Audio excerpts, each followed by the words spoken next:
Pada video kali ini saya akan membahas mata pelajaran IPS tentang pengertian interaksi sosial, syarat-syarat interaksi sosial, dan bentuk-bentuk interaksi sosial yang disosiatif dan asosiatif.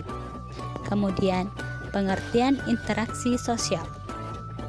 Interaksi sosial adalah hubungan timbal balik antara individu dengan individu, individu dengan kelompok, dan kelompok dengan kelompok. Kemudian syarat-syarat interaksi sosial. Syarat yang pertama itu adalah kontak sosial. Kontak sosial adalah hubungan masing-masing pihak tidak hanya secara langsung bersentuhan fisik tetapi juga tanpa hubungan fisik. Berdasarkan proses berlangsungnya, kontak sosial dibagi dua. Yang pertama, kontak sosial langsung atau primer, yaitu di mana kita bertatap muka secara langsung. Kemudian, yang kedua, kontak sosial tidak langsung atau sekunder, di mana kita melalui perantara, dapat dilihat pada gambar.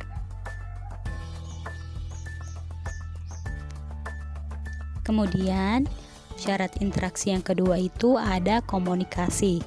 Dapat diartikan sebagai kegiatan penyampaian pesan dari seseorang kepada orang lain, baik secara langsung maupun tidak langsung.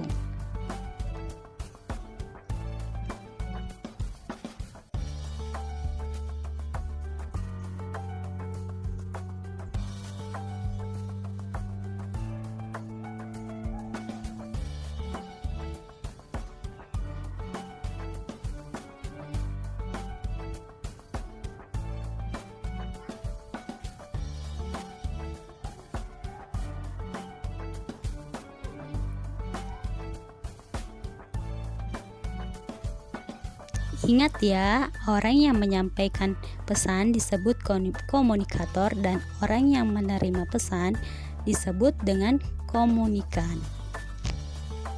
Kemudian ada bentuk-bentuk interaksi sosial. Yang pertama itu asosiatif.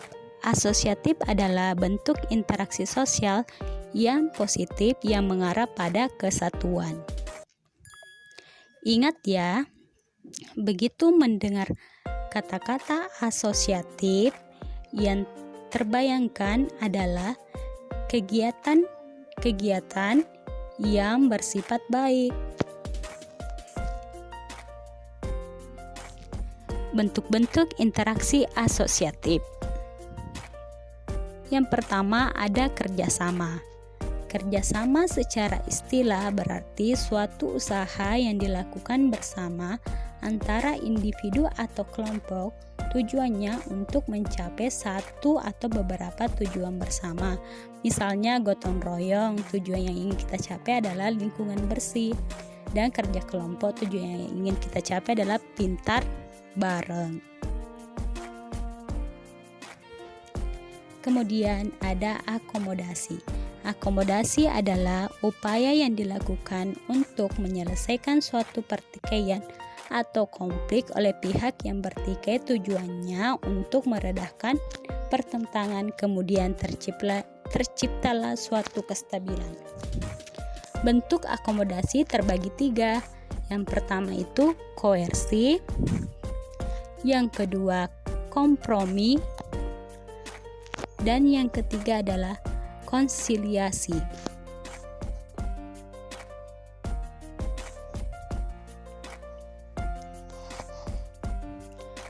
Koersi adalah bentuk akomodasi yang pelaksanaannya dengan menggunakan paksaan, ancaman, tekanan maupun kekerasan. Misalnya di sini pada gambar terlihat Satpol PP yang sedang menendang mahasiswa. Maka ini merupakan contoh penyelesaian dengan kekerasan.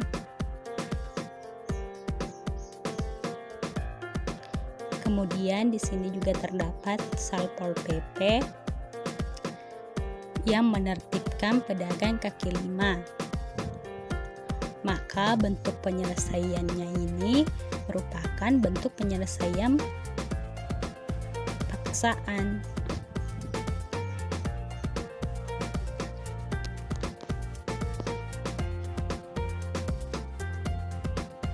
Kemudian ada kompromi, adalah bentuk usaha dalam meredakan masalah melalui pengurangan tuntutan.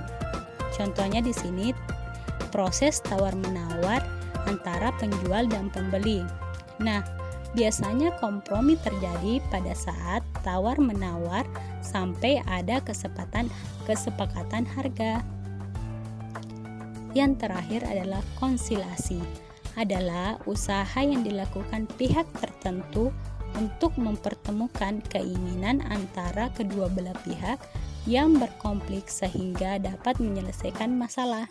Contohnya di sini ada salah satu warga yang membunyikan musik yang sangat keras, maka di sini Pak RT-nya yang menjadi pihak ketiga yang menyelesaikan masalahnya.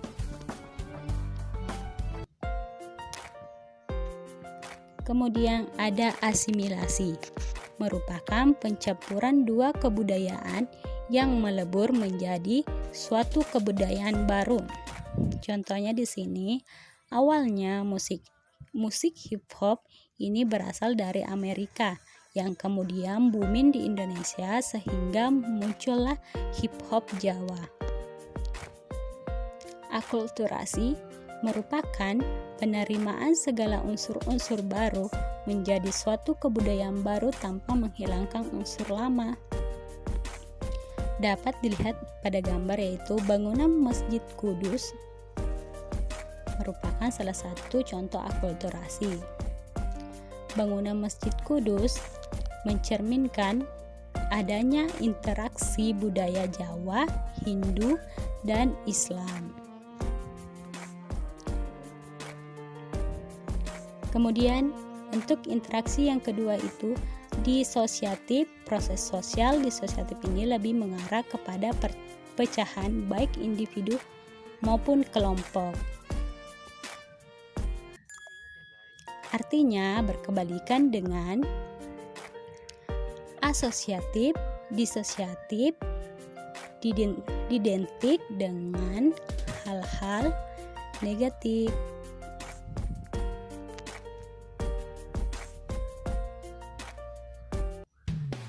Bentuk-bentuk interaksi disosiatif. Yang pertama ada persaingan atau kompetisi. Persaingan merupakan suatu proses sosial di mana individu atau kelompok manusia yang bersaing mencari keuntungan melalui bidang-bidang kehidupan tanpa menggunakan ancaman kekerasan. Contohnya pertandingan sepak bola merupakan salah satu bentuk kompetisi yang dilakukan tanpa paksaan atau kekerasan.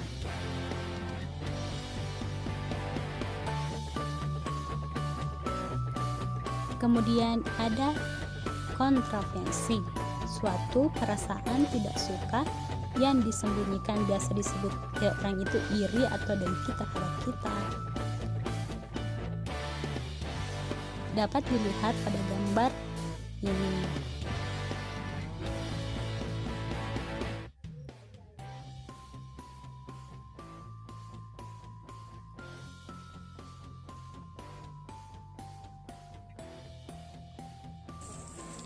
Kemudian ada konflik dan atau pertentangan. Konflik adalah proses sosial yang dilakukan individu atau kelompok dalam mencapai tujuannya seperti dengan paksaan atau kekerasan.